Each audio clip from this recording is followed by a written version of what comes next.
Thank you mga kaibon, maraming salamat po. Welcome back sa YouTube channel natin mga kaibon. Kumusta po kayong lahat mga kaibon? For today's video, sasagot tayo ng katanungan ng mga kaibon natin. Ito po yung unang katanungan sa akin ng kaibon natin. Ang tanong, Sir God PM po, ask ko lang paano malalaman kung ang ibon ay buknoy? Mga kaibon, disclaimer lang. Ang isi-share ko dito ay base lamang ito sa kaalaman ko at karanasan ko sa pag-aalaga po ng mga ibon. Sa katanungan, kung paano ba natin malalaman na ang ibon ay isang buknoy? Mga kaibon, wag na wag po tayong magpapares ng Alps 1 tapos i-cross natin sa Alps 2. Lahat po ng magiging anak po niyan, buknoy.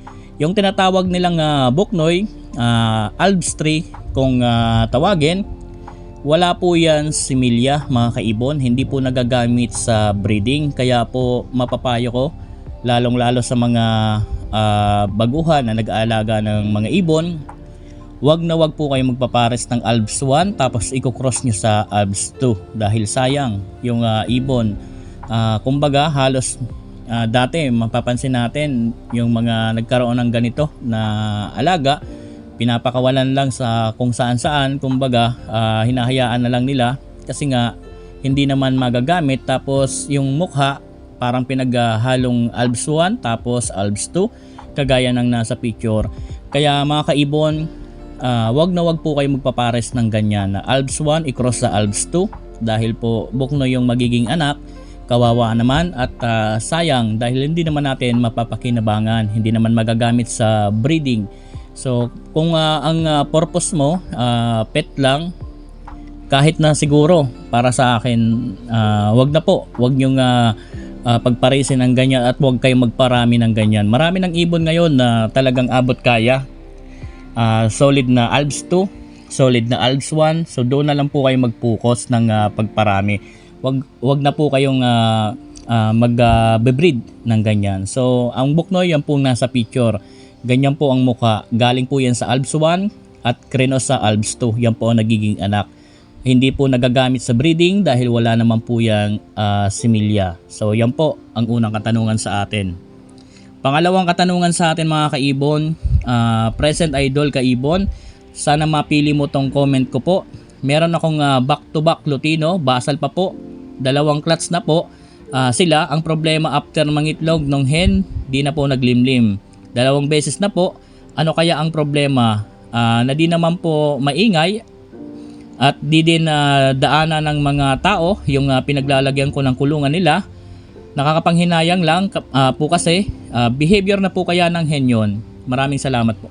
Mga kaibon, meron si Sir back to back Lutino. Ngayon naglimlim daw ay nangitlog pero hindi daw naglilimlim. So meron talagang ganyan mga kaibon. So meron talagang mga nagiging behavior na yung ganyan na nangingitlog lang pero hindi sila naglilimlim. So nakakapanghinayang nga lang kasi siguro talagang kung nagmate ng maayos yung dalawa, baka po fertile yung itlog, tapos nakakapanghinayang kasi hindi naman nililimliman. So ang mapapayo ko rito, dahil kung behavior niya yung ganyan, pwede mo pong ipaposter yung mga itlog. Baka meron kang ibang breeder dyan na meron siyang kasabay na magitlog, ilagay mo po doon para po mapisa yung itlog. Pero mga kaibon, tingnan nyo muna yung nest box ninyo. Baka naman kasi sobrang kapal ng loob. Baka sobrang kapal ng loob yung nesting material. Baka sobrang init naman sa loob kaya hindi na lumilimlim yung hen. Kung manipis lang yung nesting material po ninyo dyan sa loob ng nest box, tapos hindi talaga naglilimlim, so yan na po, behavior niya yung ganyan. Kaya mas maganda kapag nangitlog yan, ipaposter nyo po para hindi naman masayang dahil baka merong laman. At least pag na-poster yan sa iba na breeder, baka mapisa, makakapagpabuhay po kayo ng galing sa kanila. So ganyan na lang po ang gagawin po ninyo. Ipaposter nyo po yung itlog nila sa ibang breeder para naman mabuhay. Dahil ang ganyan kaibon, talaga 2 or pag natatluhan pa yan, behavior niya yung ganon. Meron talagang mga breeder na hen na nangingitlog lang sila pero hindi talaga minsan naglilim. Pero bihira naman ang mga pagkakataon na ganon. So kapag ganyan ang behavior talaga niyan, yun na po ang mapapayo ko dyan. Ipaposter nyo po yung itlog sa iba para makapagpabuhay po kayo nang galing po doon sa breeder na yon. So hindi naman masayang. So yan po yung pangalawang katanungan sa atin. Pangatlo, okay lang ba? Okay lang ba idol kahit na bata pa yung cock? Hindi muna ako maglalagay ng nest box. Antayin ko muna siyang mag-matured. Saka na lang ako maglagay ng nest box kapag matured na yung cock. Pwede ba yon? Mga kaibon, napakagandang katanungan ito. Lalong-lalo na doon sa mga kaibon natin na dumaranas din ng ganitong klase ng pagpapares. Meron ako mga past video na nagturo din tayo ng ganito, mga kaibon. Alam nyo mga kaibon, kung meron po kayong pinagpares na medyo bata ang cock, tapos medyo matured yung hen, or kaya naman ready to breed ang hen, kapag po pinagsama nyo po yan sa isang breeding cage, mas maganda wala muna silang nest box. Tanggalin nyo muna yung nest box kung meron silang nest box na dyan. Mas maganda kasi wala muna silang nest box. Alam nyo kasi mga kaibon, ang hen, kapag merong nest box yan sa loob, mas lalong tumatapang yan dahil territorial yung hen. At lalong lalo na po na gusto ng hen na mag-breed na talaga siya kung ang edad niya ay ready to breed na. Dahil alam niya na merong nest box na dyan sa loob. Kaya nagkakaroon ng problema dahil po dyan. Dahil kapag po medyo bata ang cock, ready to breed ang hen, kapag po yung hen dumi pa yan, tapos di pinatungan ng cock, magiging agresibo po ang hen. Magagalit po yan, magkakaroon ng habulan, at minsan nauuwi pa sa pagkasayang yung cock.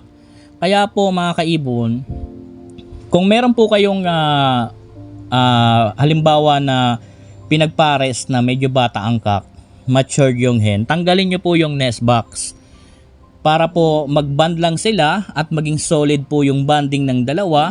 Alam nyo mga kaibon, makikitaan nyo naman ng senyales yung cock na ready na siyang makipag-breed.